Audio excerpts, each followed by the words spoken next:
Hello అండి. ఈరోజు నేను మీకు ఒక ఆకుకూర పచ్చడి ఎలా చేసుకోవాలో చూపిస్తున్నాను. ఈ ఆకేంటో లాస్ట్‌లో రివీల్ చేస్తాను. ఈ ఆకుని కొంచెం చింతపండు వేసుకొని ఇలా కొద్దిగా అడుగంటకుండా ఆయిల్ వేసుకొని ఫ్రై చేసుకోవాలి.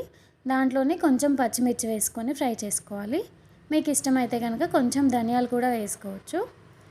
ఇవన్నీ మంచిగా ఫ్రై అయిపోయిన తర్వాత అన్నిటినీ కలిపి మిక్సీలో వేసుకోవాలి. మనకి టేస్ట్‌కి సరిపడా వెల్లుల్లి, జీలకర్ర, సాల్ట్ మీకెంత కొంచెం వెల్లుల్లి ఎక్కువ తినేవాళ్ళైతే కొంచెం ఎక్కువ వేసుకోవచ్చు. సో, నేనన్నీ కొంచెం కొంచెం వేసుకుంటున్నాను నా టేస్ట్‌కి సరిపడా. సో, అన్నీ వేసుకొని గ్రైండ్ చేసుకోవాలి. ఇలా గ్రైండ్ చేసుకున్న వాటిని పోపు పెట్టేసుకుంటే పచ్చడి రెడీ అయిపోతుంది. ఇదేమాకో అర్థమై ఉంటుంది కదండీ! బచ్చల కూరాకు. Thank you. సబ్స్క్రైబ్ చేసుకోండి.